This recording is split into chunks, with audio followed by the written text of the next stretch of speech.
Namo tassa bhagavato arahato samma sambuddhassa. Namo tassa bhagavato arahato samma sambuddhassa. Namo tassa bhagavato arahato samma sambuddhassa. Aparutade sangamadasa tawara ye soravanta bamunchantu satang.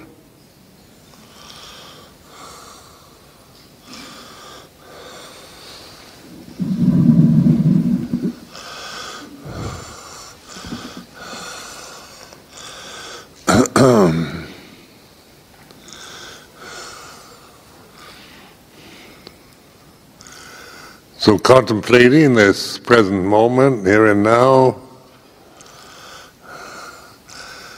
turn the attention inward and listen and observe. Bhutto, knowing the way it is. And so this is the breath, the posture, the state of the mind, the citta, cittanupassana, the mood, the emotional quality, because these are the way it is now. We're not seeking to contemplate, to judge it in any way, but observe it. The breath is like this, the posture, sitting posture is like this, and the aramana, the citta is like this.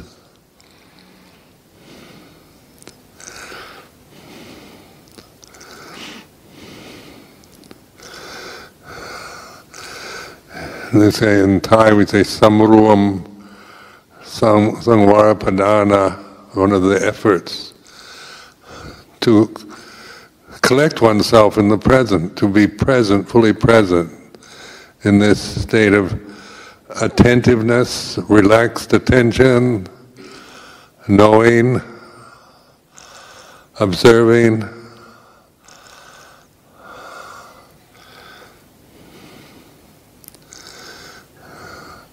So this is because the sense world pulls us out. What we see, we look at things, we hear sounds, and so forth. The sensory objects to the senses are drawing us outward into the sense objects.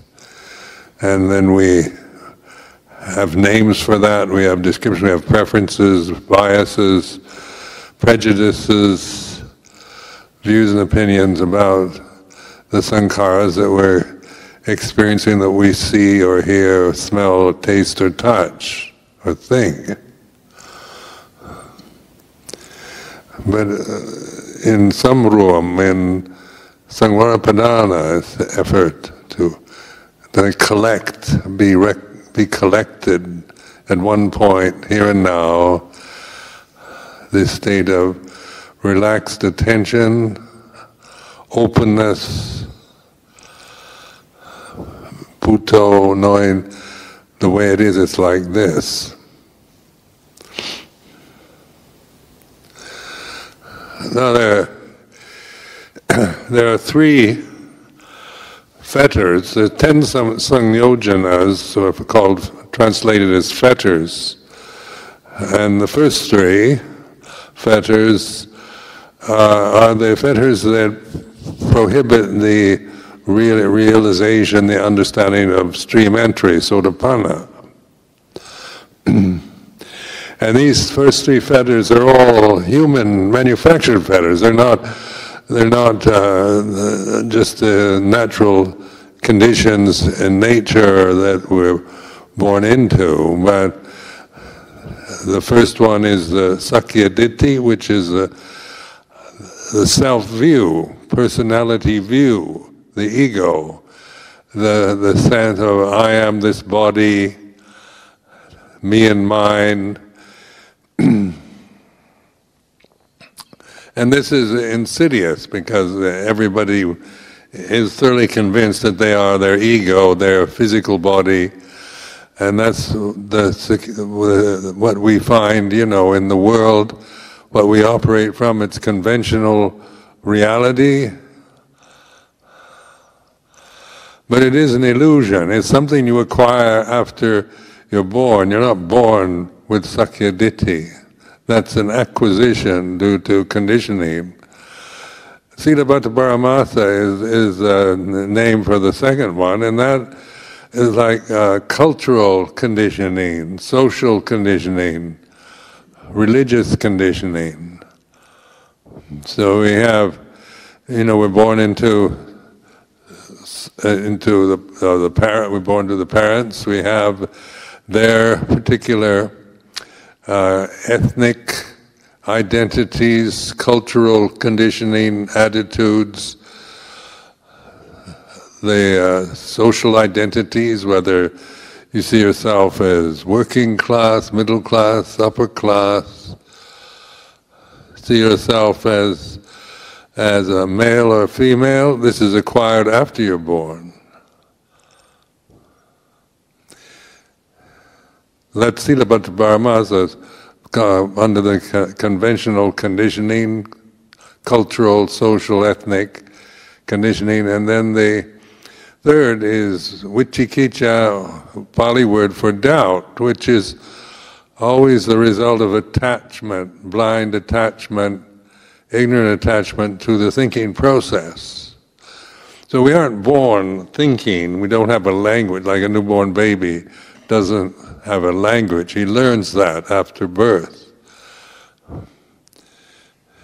You have no ethnic identity when you're born, but you're told you are Australian, you are Chinese, you are Sinhalese, you are a little boy or a little girl. These are the cultural conditionings, ethnic identities. So notice that these human-made fetters are what block us from the obstructions, the fetters, to recognizing the Eightfold Path, the path of Dhamma, the way of non-suffering,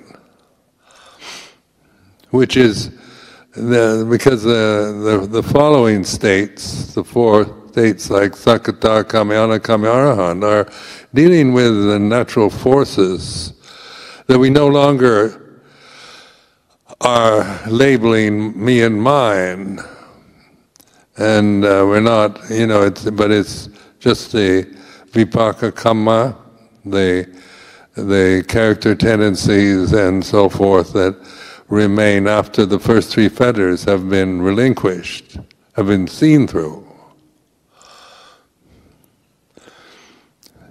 So these three fetters, the basic one, the first one, Sakya Ditti, sense of a separate self. I am this body, I am this personality, me and mine. And this is what they call atta, rather than anatta. And this is an acquired identity. As I said before, you're not born with an ego. What you're born with is a human form with consciousness and feeling. You feel. You have the human package of, like a newborn baby has instinctual intelligence. It operates through its feelings, its needs. It doesn't say after it's born it's time for dinner. It learns that later. So it cries when it's hungry and so forth. The mother knows when to nurture the newborn baby. And so there are these natural conditions that are non-personal, but it becomes personal when we're identified with the body, with the gender of the body, with the color of the skin, with the size,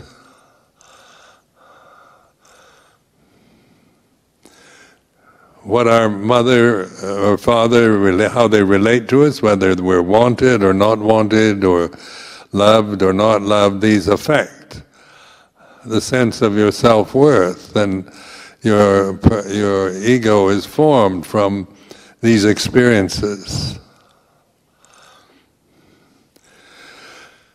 So in order to become a personality, you have to think, I like to use the reference, to become Ajahn Sumedho, I have to think, I am Ajahn Sumedho. On a conventional level, you think, Ajahn Sumedho's sitting there, he's Ajahn Sumedho all the time. When I'm resting in the kuti, then it'll say, Ajahn Sumedho's resting in the kuti. This is conventional reality, samut satcha. But I don't go around obsessed with my name, thinking I'm Ajahn Sumedho. Just when the conditions arise, then I start thinking I am, because it becomes ego if I think I'm Ajahn Sumedho all the time. Where we're trying to separate what is conventional, what is acquired, what is artificial, and what is reality, discerning the difference.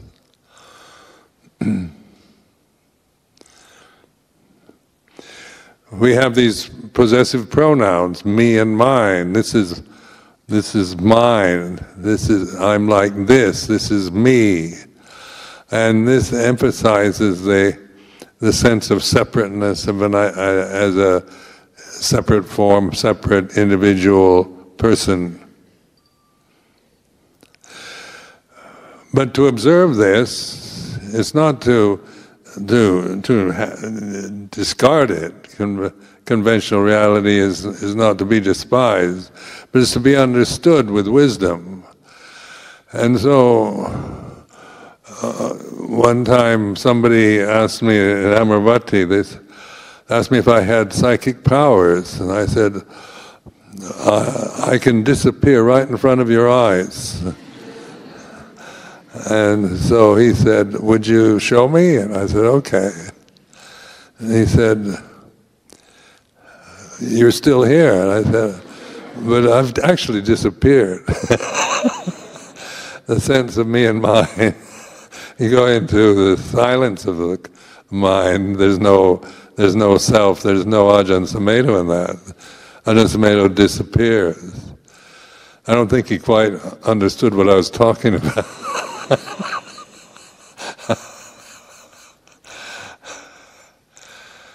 Because on the conventional level, I'm Ajahn Sumedho all the time.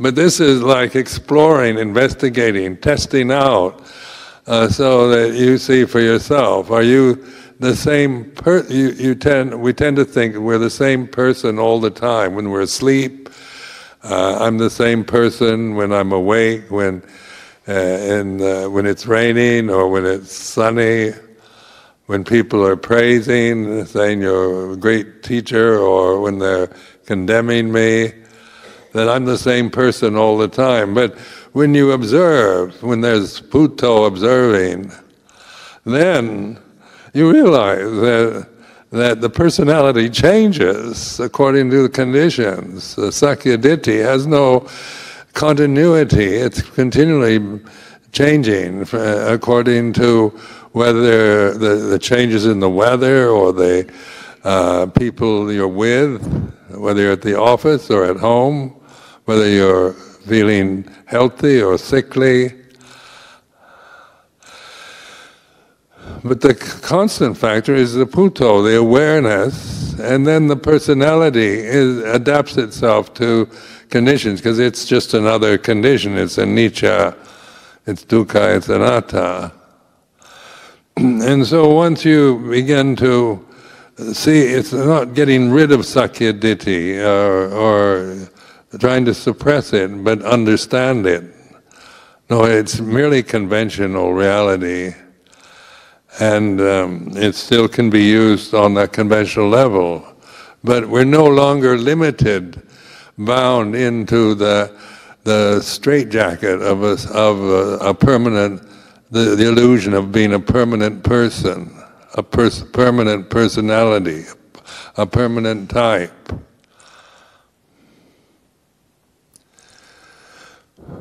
People are seeking identities all the time. They want to know who am I? Where do I fit in?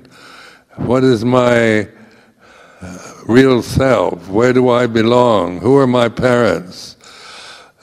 With so much intermarriage now between different racial groups, what race am I if I'm not just one with my mother and father of different races? What nationality am I? Am I Australian or Sri Lankan or Chinese or? And we want identities, to be told, to know what we are. But in reality, the relief is not being anybody.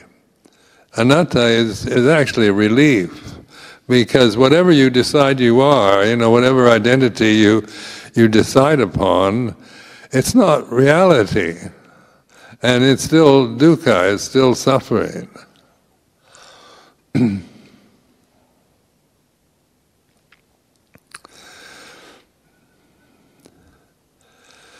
Sila Bhattavaramasa is a conditioning process that we acquire after birth by the culture we're born into. So we acquire the attitudes, the prejudices, the mannerisms, the systems of etiquette and value systems of the particular culture and religion that our parents are. But this is not necessarily like a self-view, but it is a condition that we tend to take for granted and identify with. You can see so many of the problems now with the terrorism and identities with religious fervor or with nationality. The people are not satisfied or content, but they want to have an expression of their particular group. Everybody is standing up for their rights, their human rights. In the process, without wisdom, in the process, they create strife and division. So we can carry resentments from past experience and from our parents, have certain prejudices, maybe ethnic or racial, or national prejudices, political biases that we might acquire from our parents. This is what put under the fetter of Siddhapata Bharamasa. It's still conditioned phenomena. It's not natural phenomena. It's created by human beings out of ignorance. And then the third, vicikicca, doubt, insecurity, not being sure, is always the result of attachment to the thinking process. At this time, there's so much kind of right-wing political movements, or wanting to get rid of foreigners, or establish a sense of identity with things of the past, or fundamentalist attitudes towards religion. Why? Because everything is being challenged, is up for grabs. Everything's mixing, changing, and it can be frightening to us. So the human mind tends to think, the good old days when you knew what you were, where you belonged, what your nationality is, and the religious views, whether you know, what to believe in. You're told what is right, what is wrong by somebody else. And so you get into like born-again Christianity or Islamic fanaticism. These are all the result of seeking an identity, of the Silapata Paramasa, the identity with cultural conditioning, religious conditioning, and with the thinking process. We want even the illusion of security, even if it's not secure. Tell me everything is okay, even though it may not be. Just don't tell me there's any crisis or there's an issue. Just say, Ajahn, everything is okay. And then that makes me feel relief, because there's always anxiety around. When I leave the monastery, things change, and I come back. I hear there's issues. Some people are upset. Others have, have left. Others are wanting to disrobe, and when I come back from time away from the monastery, and I hear, I don't want to hear that. I want to hear, how is Amravati? Everything is okay, even though it's not.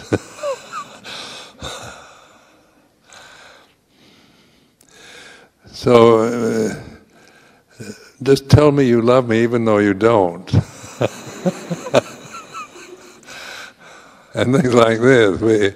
We want even the illusion of stability and security, because insecurity, doubt, is something that we don't know how to deal with it.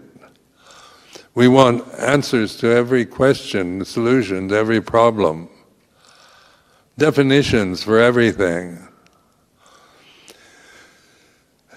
But in Dhamma, it's not about defining and describing. It's not about absolutizing good and bad, right and wrong. It's about the way things are.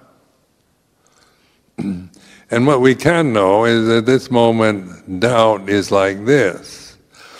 My nature, when I first started meditating, I've read the Visuddhimagga, and they're talking about different characters, the moha jarit, the deluded type, or the dosa jarit, the angry type, or the lopa jarit, the greedy type. And I think, what type am I? There's three types: lopa, dosa, moha. Lopa, I've got a lot of that, but I wouldn't say I'm particularly greedy. That's not a real problem. I have anger and things like that, but I'm not obsessed with that. Moha, I think I'm the moha jarit, a doubter, a skeptic. And so from Samanera period, when I was trying to figure everything out as best I could, I figured out that doubt was something my skeptical mind, my critical mind, would always take me to feeling insecure. And just, and I could see a longing for some kind of verification, to find a teacher to tell me, you're all right, Sumedho, or everything is okay. Just to get confirmation that I'm on the right path from a great teacher, from someone, an enlightened master, wanting, the security of verification. Having educational degrees gives you a sense of I'm well educated, though there's a sense of attainment and achievement in that, but it still leaves you in the state of insecurity, uncertainty. And this uncertainty, insecurity, if we just react to it, and then we're always looking for some form, even a false sense of security, an illusion of security.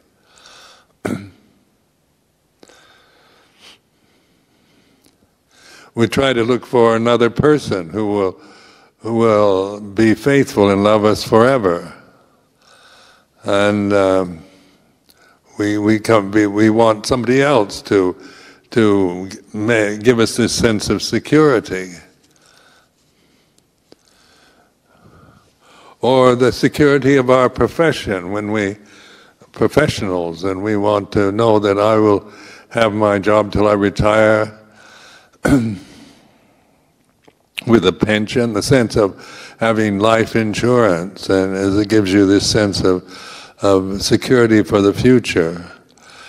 I'm not saying there's anything wrong with this, it's not a judgment, but pointing out how we create this doubt all the time, and the discomfort, the kind of fear of uncertainty, of things going all wrong, of failure, of rejection.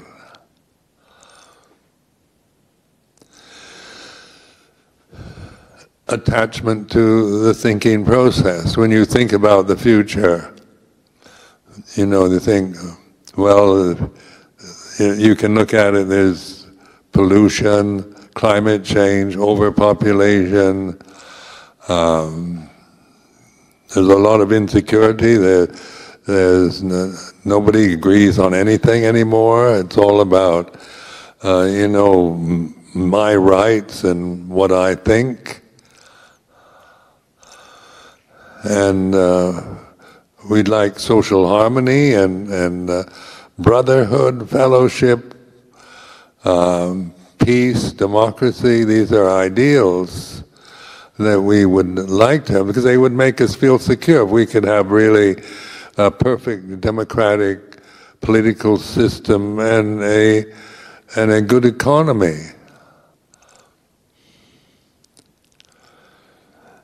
But we know that even under the most stable political systems, they're not that stable. They're subject to change, to all kinds of surprise events, to terrorism. Now it's not like during the Cold War, we knew who the enemy was. It was colored pink on the map, and it was the Soviet Union. And so you knew that was the enemy. But now you don't know where the enemy is anymore.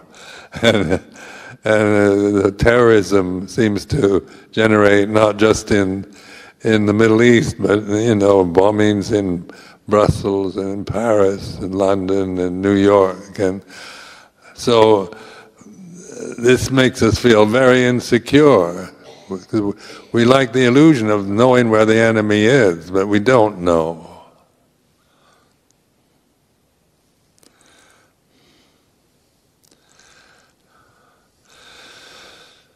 The Buddha pointed out that the samsara, or the conditioned realm, its basic nature is insecure, it's changing.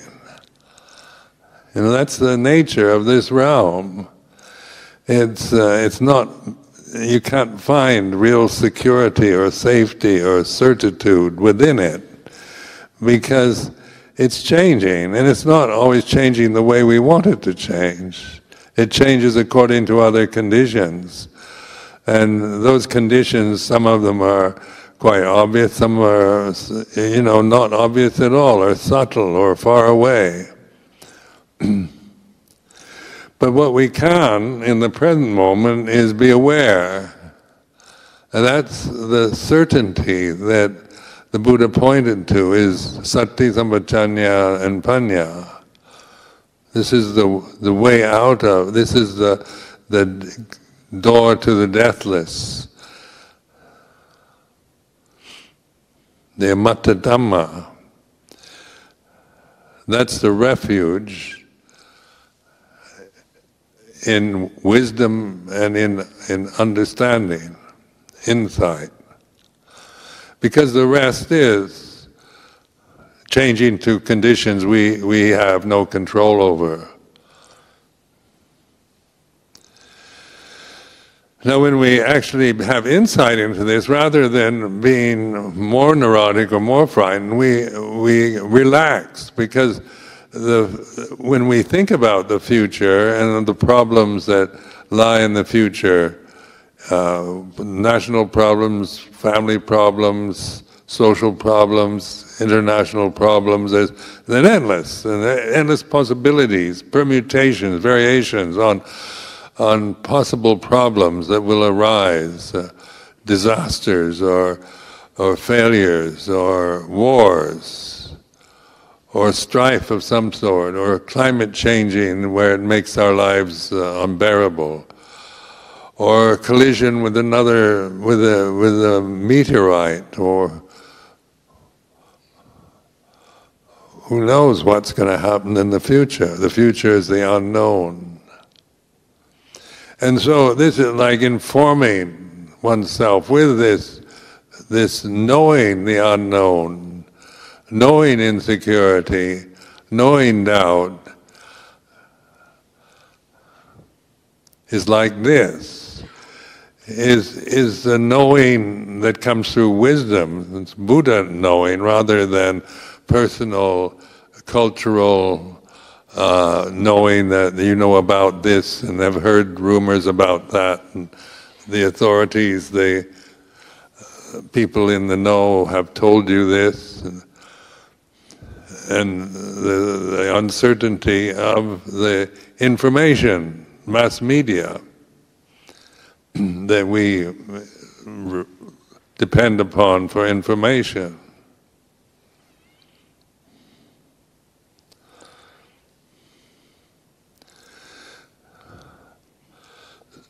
So these first three fetters, they're the artificial conditions we create out of ignorance, that we don't see the path, knowing the path, having insight into the amatta Dhamma. It's impossible if we're always operating from Sakya Ditti, Silabbata Paramasa, Vicikicca.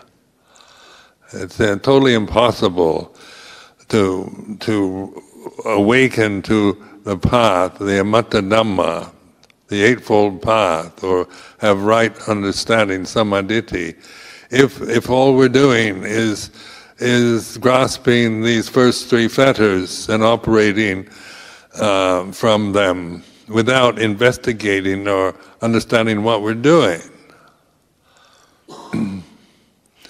So in England, for example, I met people who, there was one man, he was very, very fine kind of retired lawyer, and he'd been practicing Buddhist meditation for 20 years, very strict kind of Burmese type meditation, a very disciplined, very intelligent person. But he told me after 20 years he hadn't gotten anywhere. He hadn't, he'd done all the right things. He had a shrine room in his house. And he dedicated himself to the technique that he was taught and the practice. But he never reflected on things. He just, there's a kind of belief that the technique, some meditation technique will enlighten you, or if you sit for so many hours you're bound to get enlightened, or if you believe in Buddhism you'll become enlightened. There's a lot of just assumptions that we go along with that come from Sakya Ditti, Silabbata Paramasa, Vicikicca. Now in the Buddhist teaching, this is very clearly stated, because the first three fetters are quite obviously human-made. After that, then like the Sakadagami still has sexual desire and aversion, raga and patika, but these are then seen in terms of the reality of them as they arise and cease in the present, rather than seeing them from personal identity, personal judgment, cultural biases, and the thinking process. So that's called a once returner. But it's still, even after seeing the path, there's still these natural forces that are part of human karma that all human beings have. But they're interpreted now in terms of Dhamma rather than in terms of human values, human prejudices, personal attitudes, personal assumptions.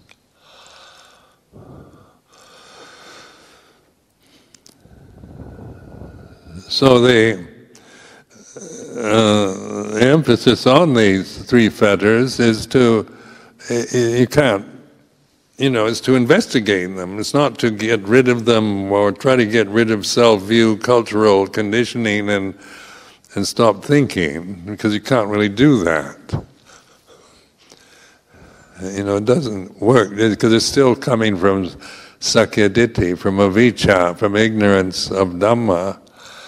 And so trying to get rid of selfishness or anger or greed or jealousy or fear, just trying to deny them, get rid of them, run away from them, is increasing the problem.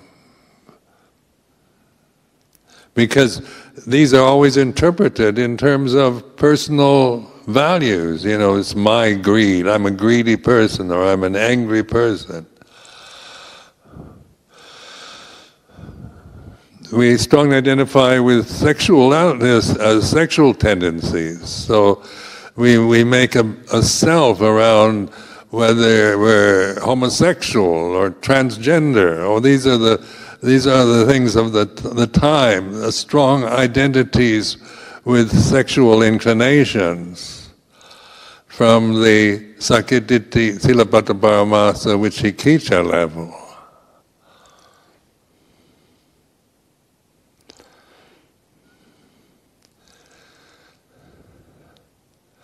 So the opportunity we have to investigate Dhamma, this is to get to the source, get to the root, isn't kind of denying anything or suppressing, but it's understanding what we're doing. And this is within our potential as human beings, as Buddhists. The teachings are available, encouraged. Now there's tremendous interest in bhatibhata, in the practice.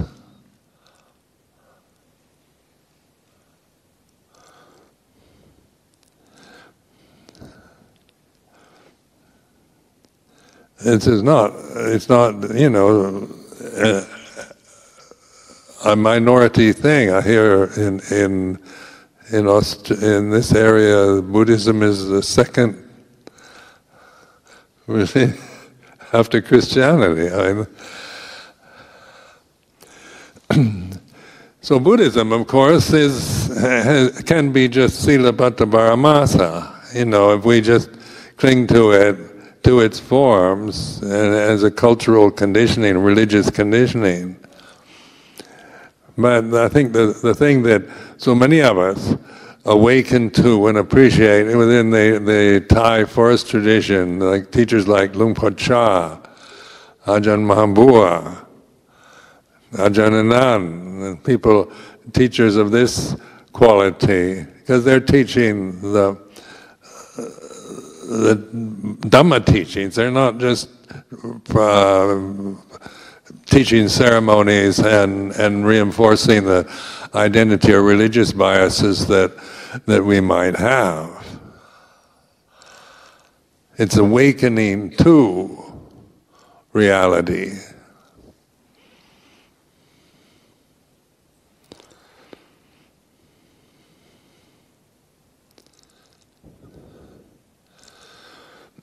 So the stream and these four stages become attainments in the way we think, from the sakyaditthi level, from the thinking of attaining stream entry, who is a stream enterer, who is an arahant, and we have various views about various teachers, whether they're, arahants or not. This clock has low battery.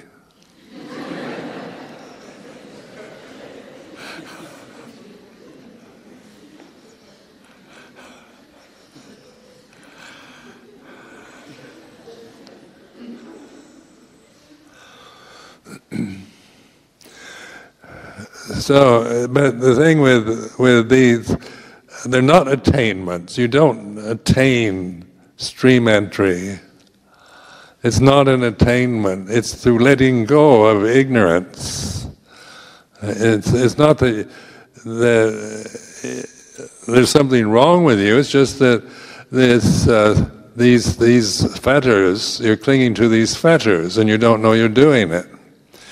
So it's letting go of these fetters through wisdom. It's not through suppression. It's not sakyaditi kind of thing. I've got to get rid of the fetters, but it's understanding the fetters, acknowledging them, because it's quite clearly stated what sakyaditi is. Silabhata Paramasa, Vicikiccha. And then you can explore your own sense of self, what you think you are, your identities, and listening to the sense of I am this physical body, I am a man, I am a woman, I am Australian, or I am whatever, is convention. And you're creating that with language, the I and am and this personality is like this is English language. You're not born with speaking English or any language. But you're aware of thinking, you're aware of the identities, and you're aware of it with combined with wisdom, panya, in order to discern that it is conditioned phenomena, which is not a judgment or a value system. It's just recognizing that whatever you're thinking or feeling is this way, it's changing. It has no core to it, it has no soul, no heart, no essence. It is like phenomena rolling on, empty phenomena like soap bubbles or foam on the sea, as they say in the scriptures. But this awareness, sati sampajanya and panya, is the door, the gate, the escape hatch from this realm of death that we are strongly identified and deluded by. Because when you're attached to sankharas, you're really attaching to death. That's putting it in rather stark terms. But what is, if all you are is the human body, what's it doing? It's getting old and it'll die. And and of course, this is not being polite or politically correct, because it might upset us to think we're attached to a realm that is about death, the death realm, the matta, the mara. But out of ignorance, we attach, blindly attach to conditioned phenomena as reality, and then the result is dukkha, the first noble truth.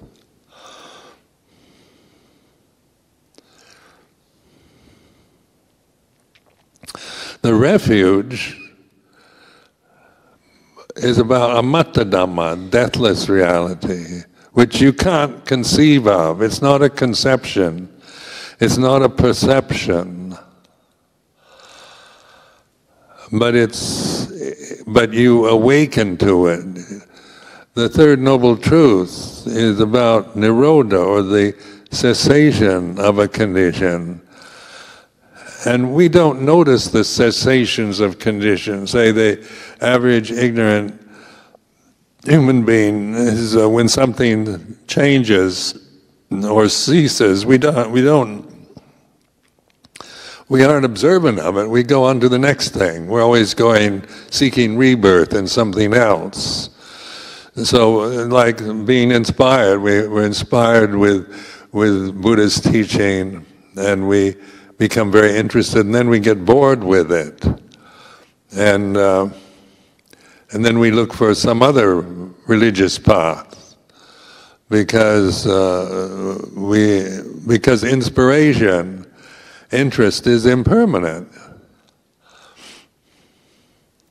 In monastic life, for example, you become a bhikkhu, you're inspired, you think it's a wonderful thing, and then you go through periods of great boredom and doubt with it, and the critical mind sets in. You see all kinds of things that you don't really like about it, or things that you think are unnecessary,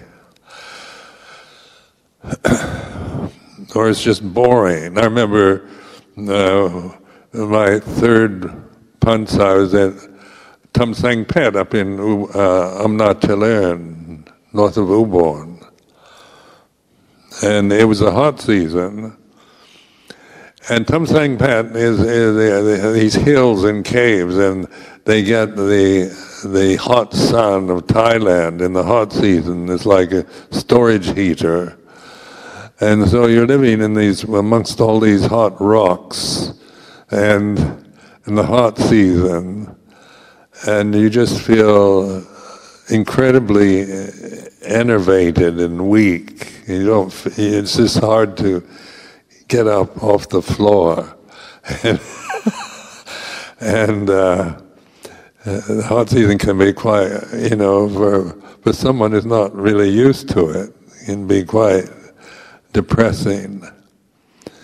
And I remember this was my third Vasa. I think I was there in the hot season thinking, oh, what am I doing here? It's so hot. And then I got a letter from somebody in America telling me all the fantastic things they're involved in the Esalen Institute in California, where they're doing all kinds of interesting psychological experiments with mescaline and LSD. And then he talked about all the wonderful, fascinating charismatic gurus in India that he visited, and all kinds of, and then he said, Sumedho, you're attached, you're clinging to Ajahn Chah. You should leave there just to prove you're not attached. You're not clinging to a teacher. And so at the time, I was feeling pretty weary of, through the heat, and the kind of honeymoon period of monasticism was over. But I didn't, the main thing was I began to observe this, the boredom, because boredom or aversion or doubt are conditioned phenomena. There's a feeling, this sense of, I'd rather, be doing something fascinating. You get a letter full of kind of this vigor and interest and fascinating things to do, and you can hardly get up off the floor of your kuti.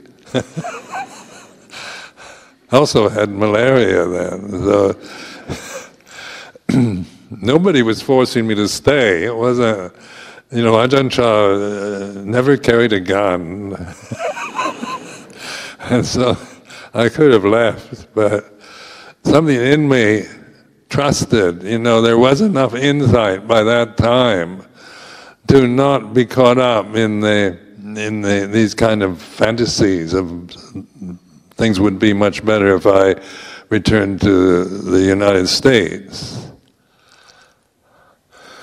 And I kind of developed a stronger sense of the path and development from that, going through this kind of arid, dry, boring period of monastic life was an important part to strengthen one's determination, wisdom, because being bored is another condition.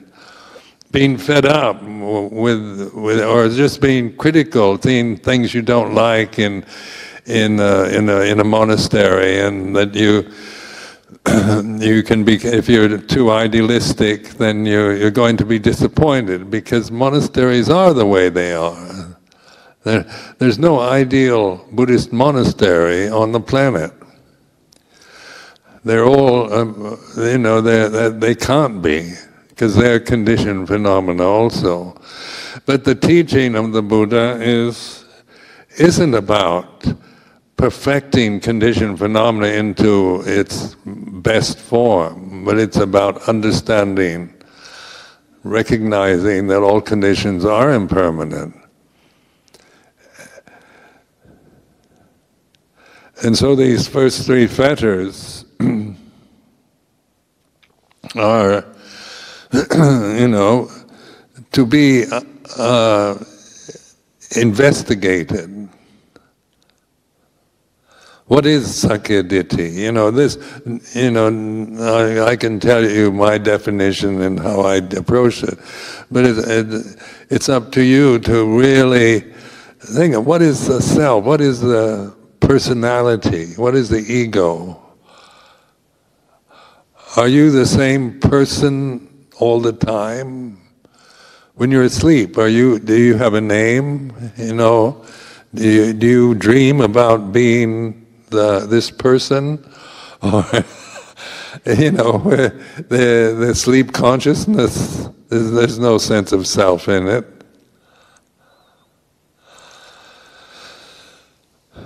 So this awakened knowing is the opportunity to cultivate this. Then there's right understanding, samadhi, that comes through this investigation of the Four Noble Truths. The four stages are not like an arahant is not an attainment. It's an individual who's let go of everything, who's really completely free from ignorance. But it's not an attainment, because it's not personal anymore. It's not about me becoming an arahant or not becoming one, but these are stages, these are conventions to help us to reflect, to point the way. So I don't, they talk about attainments, but that word doesn't really make sense to me, because when you really investigate the fetters, it's about non-attainment, about letting go. You don't get anything from it, you just let go of ignorance and the delusions that you create through ignorance.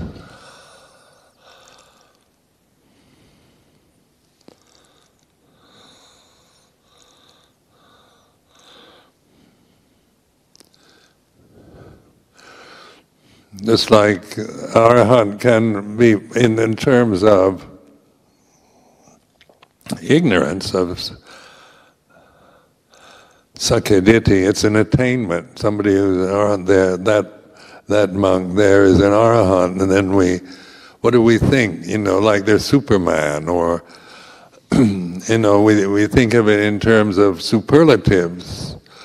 But when you read the characteristics of an arahant, it's not Superman. It's not about being special anymore. It's being completely normal. A human individual who's free from ignorance and delusion. You don't attain freedom from it. You do it through letting go of the fetters that bind you, that you create through ignorance of Dhamma.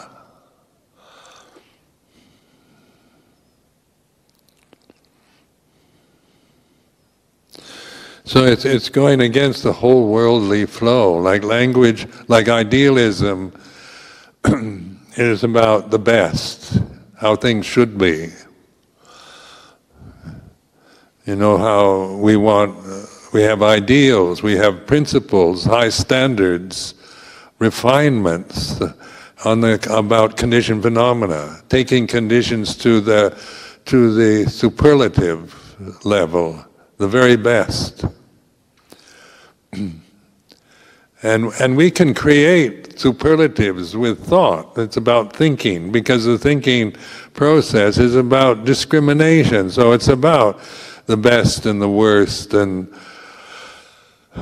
better and worse, and good and bad, and things like this. So it's about the qualities of conditioned phenomena. But idealistic people are attaching to high-minded ideals, but ideals are conditioned phenomena. They're sankharas. They're beautiful. Not saying that they're a waste of time, but to know an ideal is a sankhara, is wisdom. To attach to ideals can only lead to suffering, because the realm that we're in is not ideal, it's the way it is. The human body that we have is not ideal. It's not perfect, but it is the way it is. And whatever age it happens to be, whatever gender, is not the issue, but it's not ideal. Even though you know, at one point in your life you might have an ideal form, it's not going to stay that way. and the aging process, you know, is creeping up. It's overwhelming me, and this is just the way things are.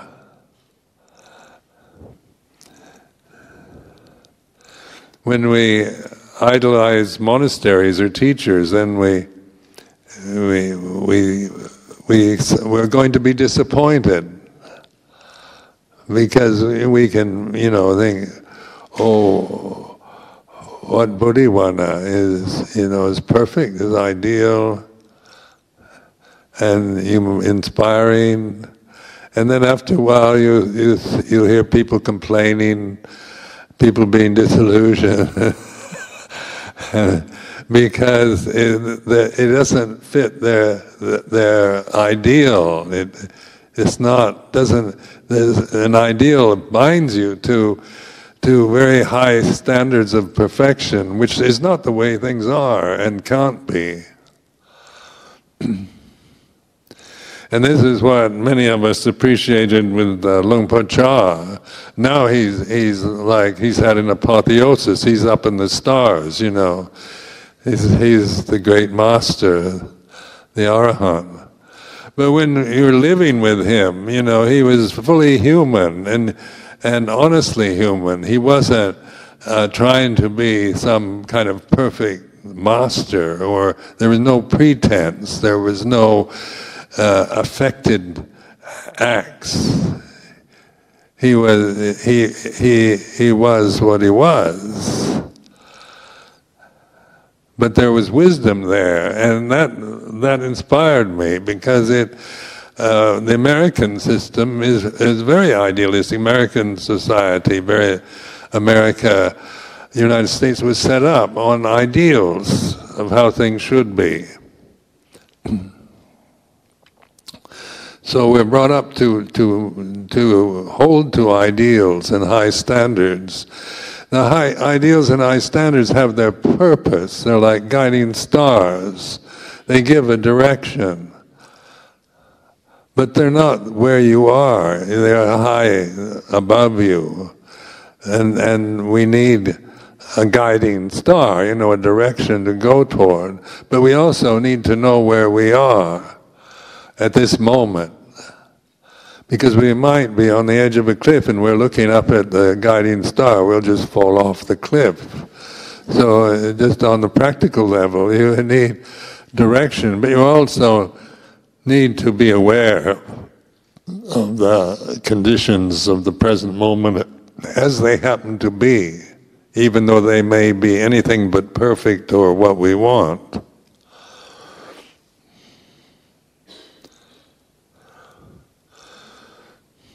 So this teaching of the Four Noble Truths, and it is like it's a perfect teaching, really. It's practical.